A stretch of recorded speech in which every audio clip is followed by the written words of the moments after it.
ఎంత గొప్ప దావీదు కూడా ఎంతో వగస్తా ఉన్నాడు, ఎంతో బాధపడతా ఉన్నాడు. ప్రజల యొక్క మాటలు ఎట్లా ఉంటాయంటే ముందే ప్రిపేర్ అయి ఉంటారు.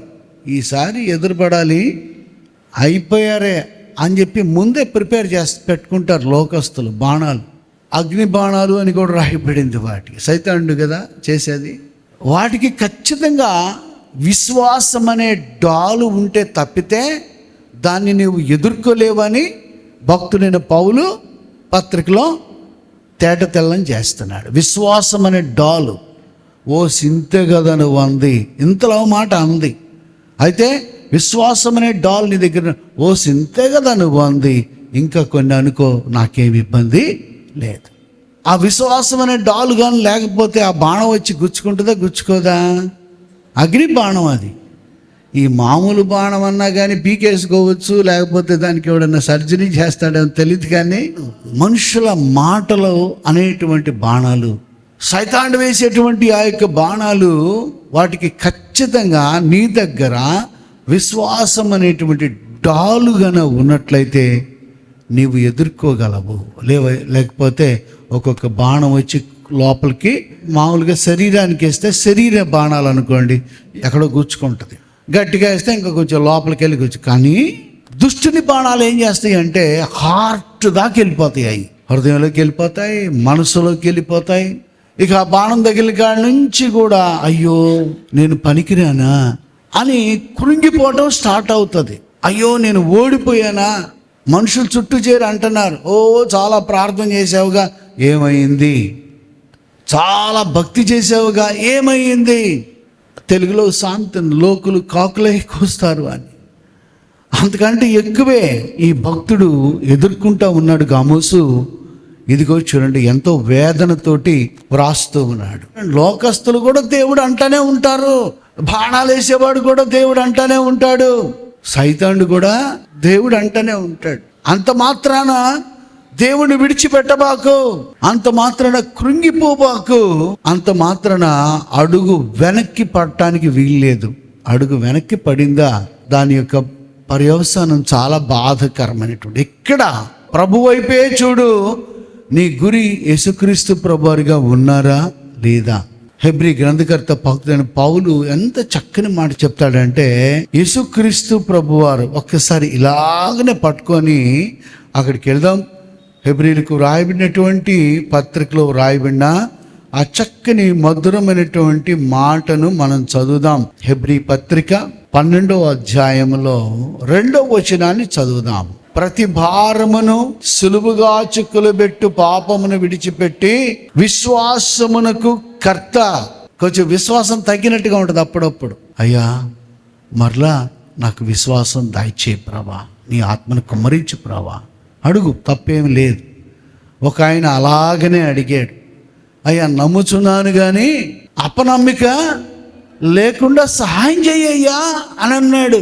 నమ్ముతున్నాను కానీ అపనమ్మిక వస్తూ ఉందయ్యా అంటున్నాడు. మనమేం తక్కువేం కాదు. మనం కూడా ప్రభు దగ్గర తండ్రి నన్ను నింపు ప్రభువా అని చెప్పి వేడుకోవాలి. నీ యొక్క కన్నుల ముందు సిలువ వేయబడినటువంటి ప్రభువైన యేసుక్రీస్తు వారే గోచరిస్తూ ఉండాలి. అన్నీ తెచ్చిపెట్టుకుంటాం కన్నుల ముందు కదా. ఇప్పుడు మరీ భయంకరమైనటువంటి దుర్దినాలు. యవనస్తులైతే వాళ్ళ కన్నుల ముందు ఉండేటువంటి ఎవ్వరు కూడా వివరించలేరు. బహు భయంకరమైనటువంటి సమస్త చెత్త కూడా వచ్చి వాళ్ళ కన్నుల ముందే ఉంటుంది. పెద్దవాళ్ళు ఏమేం తక్కువేం కాదు, పెద్దవారేం తక్కువ కాదు. ఘోరమైనటువంటి పతనానికి, హృదయాన్ని నీరసింప చేయటానికి, జీవితాన్ని బుకిపాలు చేయటానికి ఏం కావాలో అదంతా కూడా కన్నుల ముందే ఉన్నటువంటి దినాలు ఇవి. ఒక దేవుని బిడ్డవుగా, దేవుని దగ్గరికి వస్తున్న బిడ్డవుగా నీకెంత కంట్రోల్ ఉంది? అసలు ఈ చెత్త కాదు, ఏది నీ కన్నుల ముందు ఉండాలంట? దేవునికి వాక్యంలో ఉంది. ఏముంది నీ కన్నుల ముందు? యేసు వైపు చూచు. అందరు చెప్పలేదు ఈ మాట. హృదయంలో నీకే వినపడాలి. యేసు వైపు చూచు. దేవునికి స్తోత్రము కలుగును గాక. అస్సలు ఎస్కేప్ అనేటువంటిది లేకుండా ఎన్ని రకాలు వచ్చి మీద పడతానే ఉండేటువంటి మీడియా, భయంకరమైనటువంటి బీట్. నేను ఇంకా చెప్పాల్సిన పని, దాని గురించి ఎందుకు వివరించటం ఎవరికి తెలియదు. చిన్న పిల్లల నుంచి పెద్దవారి దాకా రాలిపోబోయేటువంటి వారికి కూడా ఇది పెద్ద బద్ధ శత్రువైనటువంటి రోజులు ఇవి. అయితే జాగ్రత్త, నిన్ను నీవు రిఫ్రెష్ చేసుకో, నిన్ను నీవు రీఎస్టాబ్లిష్ చేసుకో. దేవుని వాక్యమే నా కన్నుల ముందు ఉండాలి అని చెప్పి అనుకో. దేవుని యొక్క సంగతులే నా హృదయం నిండాలి తీర్మానం చేసుకో. కన్నుల ముందు ఉండాల్సింది ఎవరో దేవుని యొక్క వాక్యం తెలియపరుస్తూ ఉంది. కన్నుల ముందు ఎవరు ఉండాలంట? విశ్వాసమునకు ఆది and the finisher of your faith. విశ్వాసమునకు కర్త, సేనాధిపతి అని ఉంది కింద 1 అని వేసింది. ఎప్పుడు చదివారా మీరు ఆ మాట? ఫుట్ నోట్లో 1 అనేసి క్రింద ఉంటుంది. ఏంటంట? మూల భాషలో విశ్వాసమునకు సేనాధిపతి, విశ్వాస సైన్యానికి సేనాధిపతి, విశ్వాస వీరులకు సేనాధిపతి, దేవుని వైపు చూసేటువంటి వారికి సేనాధిపతి, దేవుని యొక్క బిడ్డలుగా తీర్మానం చేసుకున్నటువంటి వారికి సేనాధిపతి అయినటువంటి వాడు ప్రభువైన యేసుక్రీస్తు వారు. ఆయనకి అందరూ కూడా స్తోత్రం చెల్లిద్దాం ఒక్క పర్యాయం. హల్లెలూయా. విశ్వాసమునకు కర్తయు దానిని కొనసాగించు వాడునైనా యేసు వైపు చూచు మన ముందు ఉంచబడిన పందెం. లైఫ్ అంటే ఏంటి చెప్పండి? It is a race. Life అంటే నథింగ్ బట్ ఎ రేస్. ఈ రేస్లో ఎన్ని ఆటంకాలు, ఎన్ని మధ్యలో డిస్ట్రాక్షన్స్. ఈ రేస్ని జాగ్రత్తగా పరిగెత్తాలి. ప్రతిసారి చెక్ చేసుకుంటూ ఉండాలి. ప్రతి దినం కూడా నీవు పరిశోధన చేసుకోవాలా. నీ ఫోకసింగ్ ఎవరుండాలి? గురి ఎవరుండాలి? మన యొక్క పరుగు పందెంలో ప్రభువైన యేసుక్రీస్తు వారు గనక గురిగా ఉన్నట్లయితే you will never be distracted. అటు ఇటు పోవు. శత్రువు ఎన్ని రకాలుగా ప్రయత్నం చేస్తాడో నువ్వు ఓడిపోవటానికి. చూడండి, వాడు వేసేటువంటి బాణాలు బహుభయంకరమైనటువంటి. ఒక్కొక్క బాణం తగిలినప్పుడు మన పరుగు అక్కడ ఆగిపోద్ది. స్లో డౌన్ అన్నా అయిపోతాం. ఇంతేనా నేను? ఇంతవరకేనా నా జీవితం, ఇక లేదులే అనే దగ్గర నువ్వు ఆగిపోతావు. వాడికి కావాల్సింది అదే. నువ్వు స్లో అయితే చాలు. దేవుని నుంచి ఆ డిస్ట్రాక్షన్ నీ జీవితంలో వస్తే చాలు. సిలువయే గురిగా లేక యేసుక్రీస్తు ప్రభువారే ఆ యొక్క విశ్వాసమునకు కర్తయు కొనసాగించువాడునైన యేసు వైపు నువ్వు చూడకుండా ఉంటే చాలు. నువ్వు వాడు చూడకుండా ఉండి ప్రార్థన చేయి సంతోషంగా. యేసు వైపు చూడకుండా ప్రార్థన చేయి సంతోషం. వాడికి చాలా సంతోషం. యేసు వైపు చూడనటువంటి ప్రార్థన ఎందుకు? యేసుక్రీస్తు వారి గురిగా లేనటువంటి ఆరాధన ఎందుకు? యేసుక్రీస్తు ప్రభువారు నీ కన్నుల ముందు లేకుండా ఈ పరుగు ఎందుకు? వేస్ట్ అన్నమాట. వాడికి కావాల్సింది అదే. కనుక వాడు బాణాలు వేస్తూ ఉంటాడు. జాగ్రత్త పడి దేవుని తట్టు తిరిగి నమ్మకంగా, నీకు నీవే నమ్మకంగా, దేవుని కొరకు నమ్మకంగా జీవించాల్సిన గడియలు ఇవే. చిట్ట చివరి దినాలు ఇవి. ఏ రోజు అట్టు ఉంటుందో ఎవ్వరికీ తెలియదు. చిట్ట చివరి దినాలు ఇవి, కడువరి కాలము. ఈ కడువరి కాలంలో, అపాయకరమైన దినాల్లో, చిట్ట చివరి రోజుల్లో నీ జీవితాన్ని జాగ్రత్తగా నడిపించుకో. గురి లేకపోతే, గురి లేకుండా ఏం పరిగెడతావు? గురి లేకుండా పరిగెడితే ఏమవుతుంది? అలసిపోతాం అంతే. ప్రతి రన్నింగ్ రేస్లో కూడా, ప్రతి రేస్లో కూడా ఒక లైన్ పెడతారు. ఇక్కడ దాకా నువ్వు పరిగెత్తాలి. కొన్ని రకాల ఉద్యోగాలకి ఇదిగో 5 కిలోమీటర్లు పరిగెత్తాలి, లేకపోతే 10 కిలోమీటర్లు పరిగెత్తాలి. ఏదో ఒక గురిని పెడతారు, అక్కడ దాకా వెళ్ళాలి. మన పరుగు పందెంలో మన గురి ఎవరు అంటే యేసయ్యను చేరేదాకా. ఒకరోజు వస్తుంది, ముఖాముఖిగా ఆయన్ని చూసేటువంటి దినం వస్తుంది. దేవునికి స్తోత్రం చెల్లితామా? అప్పుడు ఎలాగుంటావంటే, ఆయన చూస్తా చూస్తా చూస్తా చూస్తా పరిగెత్తావు కాబట్టి ఆయన రూపం నీలోకి వస్తూ ఉంది, ఆయన స్వరూపం నీలోనికి వస్తూ ఉంది, ఆయన సారూప్యత నీలోనికి వస్తూ ఉంది. ఒకానొక రోజు ఆయన ఎదుర్కొనే రోజు ఆయనలాగే నీవు కూడా ఉంటావు. స్తోత్రం చెప్దాం. హల్లెలూయా. ఎంత భాగ్యాన్ని దేవుడు మన కొరకు సిద్ధపరిచారో. దావీదు వగస్తా ఉన్నాడు. దావీదు విలపిస్తా ఉన్నాడు. దావీదు ఏమంటున్నాడో మరలా తిరిగి ఆ కీర్తనలోకి వెళ్ళి చూద్దాం. కీర్తన గ్రంథం 3వ అధ్యాయంలో ఏమంటున్నాడు? దేవుని వలన ఇతనికి రక్షణ ఏమీ దొరకదండి. రక్షణ అంటే it's a whole big package. రక్షణలో స్వస్థత ఉంటుంది, రక్షణలో అభివృద్ధి ఆశీర్వాదం ఉంటుంది, రక్షణలో ఆల్ కైండ్స్ ఆఫ్ బ్లెస్సింగ్స్. ఒక వ్యక్తి జీవితానికి ఏం కావాలో అవన్నీ కూడా రక్షణలోనే ఉంటాయి అని అనేక పర్యాయాలు నేను చెప్తా ఉన్నా. నీకు కావలసిన మనశ్శాంతి రక్షణలో ఉంది సహోదరి, రక్షణలో ఉంది సహోదరుడా. నీకు కావలసినటువంటి జవాబు అంటే అంత తేలిగ్గా ఉండదు. కొన్నిసార్లు వీ నీడ్ అన్ ఆన్సర్. ఎప్పుడు ఇస్తావు ప్రభా జవాబు? ఎప్పుడు తీరుస్తావు ప్రభా ఈ యొక్క కడగళ్ళు, కష్టాలు? ఎప్పుడు తండ్రి నీ జవాబు అని ప్రాణం కొట్టుమిట్టాడుతాడు. జవాబు రక్షణలోనే ఉంది. నీకు కావలసినటువంటి ఇదిగో ఆ యొక్క సామాజికంగా, సోషల్గా, ఇదిగో ఫిజికల్గా, ఆ యొక్క స్పిరిచువల్గా మాత్రమే కాదు, every blessing is there in your salvation. నీ రక్షణలో అన్నీ కూడా దేవుడిని కొరకు దాచిపెట్టాడు. అయితే వీడు అంటున్నాడు, సైతానుడు ఏమంటున్నాడు? ప్రజల రూపంలో వచ్చి దావీదు మహారాజు అంతటి వాడికి ఏమంటున్నారంట? దేవుని వలన అతనికి రక్షణ ఏమీ అంతే. ఆ బాణం తగిలితే మాత్రం ఉండేదే. బాణం అది తగిలితే చాలా, అంతే. దేవుళ్ళొంచి తొలగిపోతారు.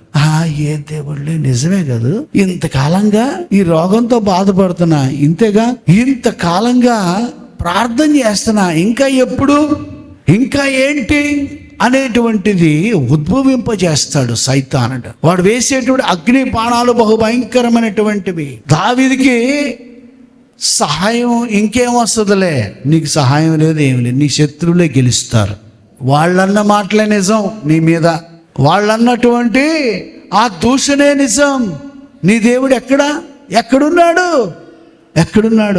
నిజంగానే ఆ బాణం తగిలినప్పుడు దేవుడు ఎక్కడున్నావని ఎంతటోడైనా కానీ వెతుక్కోక తప్పదు. వెతుక్కుంటా ఉండదు. దేవుడు ఎక్కడుంటాడు? విడిచిపెడతాడా? వెతుక్కునేటువంటి స్థితిని కల్పిస్తారు. There may be many people that they may question you, where is your God and where is your salvation. ఏది ఇంతేనా? నువ్వేం చేయగలవు? అప్పుడు నువ్వేం చేయగలవు? ప్రభునందు ప్రియ సహోదరి, ప్రభునందు ప్రియ సహోదరుడా, నీ యొక్క గురిని తప్పించడానికి సిలువయే నీ గురిగా, లేక ప్రభువైన యేసుక్రీస్తు వారియే గురిగా ఉన్నటువంటి ఆ జీవితాన్ని చెరపటానికి, పాడు చేయటానికి రకరకాల ప్రయత్నాలు ఉంటాయని జాగ్రత్త వహించాలి నువ్వు. అయితే ఈయన గారు ఏమంటున్నాడో చూద్దాం. చూడండి 2వ వచనములో ఏమని రాయబడింది? అనేకులు 3వ వచనములో ఏం రాయబడింది? నీవే నాకు అతిశయాస్పదముగాను, నా తల ఎత్తుబడవుగాను. He declares the faith. విశ్వాసం అనే డాలు. సైతానుడు అగ్నిబాణం వచ్చినప్పుడు నీ దగ్గరికి ఏముండాలి? నీకు చెప్పాలి అందరూ, విశ్వాసం అనే డాలు ఉండాలి. విశ్వాసం అనే డాలు లేకపోతే ఏముంది? డాల్ లేకపోతే ఏముంది? సైతానుడు బాణం వేస్తాడు. అప్పుడు నీ దగ్గర డాలు లేకపోతే ఏముంది? ఆ బాణం వచ్చి నీకు మనుషులు వేసే బాణం అన్నా కానీ తప్పించుకోవచ్చేమో, కానీ సైతానుడు కరెక్ట్గానే గురి చూసి వేస్తాడు. ఆ దెబ్బకి నువ్వు కొలాప్స్ అయిపోతావు అంతే. ఆత్మలో కొలాప్స్ అయిపోతే, మానసికంగా కొలాప్స్ అయిపోతే, ఇంటర్నల్గా ఇన్మోస్ట్ బీయింగ్లో నువ్వు కొలాప్స్ అయిపోతే ఇంకా ఏం మిగలదు. You have to take a stand. నీ యొక్క డాలు, విశ్వాసం అనేటువంటి డాలు, ఆ షీల్డ్ నీ చేతిలో ఉండాలి. పౌలు భక్తుడు ఏదైతే చెప్పాడో, ఇదిగో అదే సంగతిని ఇక్కడ మనం కూడా చూస్తూ ఉన్నాము. ఏముందంటే, ఇదిగో యెహోవా నీవే నాకు కేడము, షీల్డ్ అన్నమాట, బ్రెస్ట్ ప్లేట్. ఆ బ్రెస్ట్ ప్లేట్ ఉన్నప్పుడు అగ్ని బాణమురా లేకపోతే బల్లెమురా దానికి తగిలి పడిపోతుంది తప్పితే అది నీ దాకా చేరదు. ప్రభు యేసయ్య అంటున్నాడు, I will be your breast plate. నీ కేడముగా నేను నీకు తోడుగా ఉంటాను అని చెప్తున్నాడు. ఆమెను చెప్తామా? నేను నీకు కేడము, నేను నీకు దుర్గము. ఎంత అద్భుతమైనటువంటి మాట. మూడవ మాట, యెహోవా నీవే నాకు కేడముగాను, నీవే నాకు అతిశయాస్పదం. అంటే చాలా నాకు ధైర్యం ఎక్కడి నుంచి వస్తుంది? నేను ఎక్కడ రొమ్మిర్చుకొని నడుస్తానంటారు చూడండి, ఎక్కడ ధైర్యంగా నిలదొక్కుంటానంట, అది అతిశయాస్పదము. నాకు ఏం తక్కువ, ఏమి కన్నుల ముందు కనపడినటువంటి పరిస్థితి అంతా కూడా అగమ్య గోచరంగా ఉన్న పరిస్థితి అంతా నిందలతో నిండిపోయినా, అంత అయిపోయింది అని చెప్పి అనిపిస్తున్నా, ఎటువంటి ఆ యొక్క నిరీక్షణ లేకున్నా, ఎటువంటి ఆశ లేకున్నా, ఎటువంటిదంతా కూడా విఫలమైపోయినా కానీ, నీవు కానీ యేసుక్రీస్తు ప్రభుల వారి వైపు చూసేటువంటి బిడ్డవైతే, ఆయన నీకు గురిగా ఉన్నట్లయితే, యేసు వైపు చూచుచు పరిగెత్తేటువంటి పరుగు పందెమే నీ జీవితం అయితే, ఖచ్చితంగా ఈ మాటలే నువ్వు చెప్తావు. చెప్పటమే కాదు, నువ్వు జయిస్తావు. ఆమేన్. యెహోవా నీవే నాకు కేడముగాను, నీవే నాకు అతిశయాస్పదముగాను, నా తల ఎత్తు వాడవగాను ఉన్నావు. దేవునికి స్తోత్రం, హల్లెలూయా. వాడను అని చెప్పాడే మోషేతోటి. ఆ దేవుని గురించే నువ్వు ఉన్నావు ప్రభా, నీవు ఉన్నావు ప్రభా, నా యొక్క కష్టకాలంలో నీవు ఉన్నావు ప్రభా, నా శ్రమ దినమున నీవు ఉన్నావు ప్రభా అని చెప్తూ ఉన్నాడు. ఎంత చక్కని అద్భుతమైనటువంటిది. 3వ వచనం, నా తల ఎత్తువాడవగా ఉన్నావు. కొన్నిసార్లు లోకపు పలుకులు, లోకపు మాటలు, నిందలు, లోకపు బాణములు అవి మన మీదకి వచ్చినప్పుడు మన తల మనం ఎత్తుకోలేం. తల ఆటోమేటిక్గా దిగిపోద్దంతే. అయితే తల ఎత్తేటువంటి యేసయ్య ఉన్నాడంట. దేవునికి స్తోత్రం చెల్లిస్తామా? ఎలుగెత్తి మొరపెట్టుకోవాలంట దేవునికి, ఎలుగెత్తి ప్రార్థన చేయటం, ఎలుగెత్తి కష్టాల నడుమ విశ్వాసాన్ని కలిగి ఉండటం, దేవుని కొరకు తట్టుకోవటం, దేవుని కొరకు నిలదొక్కుకోవటం ఎప్పుడైతే చేస్తామో దేవుడు గొప్ప కార్యాలు చేస్తాడు. 2వ రాజుల గ్రంథం 4వ అధ్యాయం 40వ వచనం. కుండలో విషాన్ని చూసి చిన్నగా మాట్లాడుకోవటం లేదు. బహు సంకటి కాలం అది, క్షామకాలం అది, ఆకలి అవుతా ఉంది. అప్పటికి ఎన్ని రోజులైందో తిని, భోజనం అయితే సిద్ధంగా ఉంది, కానీ ఆ భోజనం అంతా కూడా ఏంటి? విషం. ఈ లోకం కూడా ప్రస్తుత పరిస్థితి అదే. ఈ లోకంలో మన ప్రతి అవసరాన్ని తీర్చేటట్టుగా లోకం కనపడుద్ది. నీ అవసరంలోంచి ఆ యొక్క లోకం నీలోనికి వచ్చి నిన్ను త్రోసి వేస్తుంది. లోకం వైపు చూడు బాకు, ప్రభు వైపు చూడు. కుండలో విషం, ఆ యొక్క జీవితంలో అసమాధానం, లేక జీవితంలో అపజయం, జీవితంలో ఓటమి ఎప్పుడైనా చూసినప్పుడు నువ్వు చేయాల్సింది ఏంటంటే కేక వేసి అనేటువంటి మాట కొరకు నేను చూపించాను ఈ మాట. ఈ రోజులో ఫ్యాషన్ ప్రేయర్స్ అయిపోయినాయి కదా. కేకలేసి అరవటం వచ్చు, కేకలేసి ఇంకేమైనా చేయటం వచ్చు, కానీ కేక వేసి ప్రార్థన చేయగలవా? ఎలుగెత్తి ప్రార్థన చేయగలవా? ఎలుగెత్తి నా దేవా అని చెప్పి నువ్వు ప్రార్థన చేయగలవా? అయితే ఎలుగెత్తి ప్రార్థన చేసేటువంటి అనుభవం నీ దగ్గర దేవుడు చూస్తాడు, తప్పక జవాబు ఇస్తాడని కీర్తన గ్రంథంలో 3వ అధ్యాయంలో ఉంది. ఎలుగెత్తి ప్రార్థించినప్పుడు ఏం జరిగిందో క్రింద స్పష్టంగా, జనులు ఎటువంటి మాటలు అంటూ ఉన్నారు, దేవుని వలన అతనికి రక్షణ ఏమీయూ దొరకదు అని చెప్పి అంటూ ఉన్నారు, అనేకులు అంటూ ఉన్నారు. అయితే నా తలెత్తుతావు ప్రభా, ఎలుగెత్తి నేను యెహోవాకు మొర్రపెట్టినప్పుడు ఆయన తన పరిశుద్ధ పర్వతము నుండి నాకు ఏమిస్తాడు? ఉత్తరం. దేవునికి స్తోత్రం కలుగును గాక. ఏమొస్తుంది చెప్పండి? ఉత్తరం వస్తుంది. దేవుడు ఉత్తరము, జవాబునిస్తాడు, తప్పక కృప దయచేస్తాడు. దేవునికి స్తోత్రము కలుగును గాక. అయితే నీ పరుగు పందెంలో జాగ్రత్తగా పరిగెత్తాలి. నీ పరుగు పందాన్ని ఇటు ఎడమవైపో అటు కుడివైపో తప్పించాలని సైతానుడు చాలా ప్రయత్నం చేస్తాడు. లేకపోతే నీ పరుగు పందెంలో స్లో డౌన్ అయిపోయి అంతెందుకు ముందుకు పరిగెత్తడం, వెనక్కిరా. లోక విషయాల్లో వెనక్కి ఉండు, దేవుని విషయంలో మాత్రం ఆగాల్సిన పని ఎంత మాత్రం లేదుగాక లేదు. వాడంటాడు లోక విషయాల్లో పరిగెత్తు, దేవుని విషయంలో అంతేం అవసరం లేదులే. ఇంత ప్రార్థన అవసరమా, అంత అవసరమా, ఇంత ఆరాధన అవసరం, వెనక్కి లాగుతూ ఉంటాడు. జాగ్రత్త ప్రియ సహోదరి, ప్రియ సహోదరా, లోకం వైపు చూడొద్దు, దేవుని వైపు చూడు, క్రీస్తు యేసు వారి వైపు చూడు. విశ్వాసమునకు కర్తయు దాన్ని కొనసాగించువాడునైనా యేసు వైపు చూచుచు ఈ రేసులో ముందుకి వెళ్ళాలి మనం. దేవునికి స్తోత్రం కలుగును గాక. చర్చికి ఎందుకులే, చర్చికి వెళ్తేనే దేవుడా, నిన్ను దేవుడు ఒక పొందికలో ఉంచాడు, నిన్ను దేవుడు ఒక అమరికలో ఉంచాడు, దేవుడు ఒక కుటుంబంలో నిన్ను పాలి భాగస్తునిగా చేశాడు. ఆ కుటుంబంలో, దైవ కుటుంబంలో జాగ్రత్తగా నిలిచి ఉండాలి. యేసుక్రీస్తు ప్రభుల వారే నీ గురిగా ఉంచుకొని ఆయన వాక్యము, ప్రార్థన, విశ్వాసము, ఆ యొక్క కొనసాగింపులో నువ్వు ముందుకు కొనసాగాలి. అలాగ కొనసాగుతూ ఉన్నప్పుడు ఇదిగో చూడండి, ఎలుగెత్తి మొరపెట్టినప్పుడు, దేవునిలో నిలిచినప్పుడు ఆయన ఏం చేశాడంట, ఆయన తన పరిశుద్ధ పర్వతము నుండి ఉత్తరమిచ్చును, యెహోవా నాకు ఆధారము. దేవునికి స్తోత్రం. స్లీపింగ్ పిల్స్ వేసుకోవాల్సిన పని లేదు ఇంకా. ఎందుకని అంటే ఆ తర్వాత వాక్యంలో ఉంది, కావున యెహోవా నాకు ఆధారం కాబట్టి కమాన్ ఏమని రాయబడింది చెప్పండి, నేను పండుకొని నిద్రపోయి మేలుకొందును. వాడంతా భయపెట్టాడు చూడు, నీకు నిద్ర లేకుండా చేస్తా అని భయపెట్టాడు. నిద్రపోయావా మళ్ళీ లేచే పని లేదు అని చెప్పి భయపెట్టాడు. ఎన్ని రకాల భయాలండి సైతానుడు. ఈ రోజున కూడా ప్రజల పరిస్థితి అదే.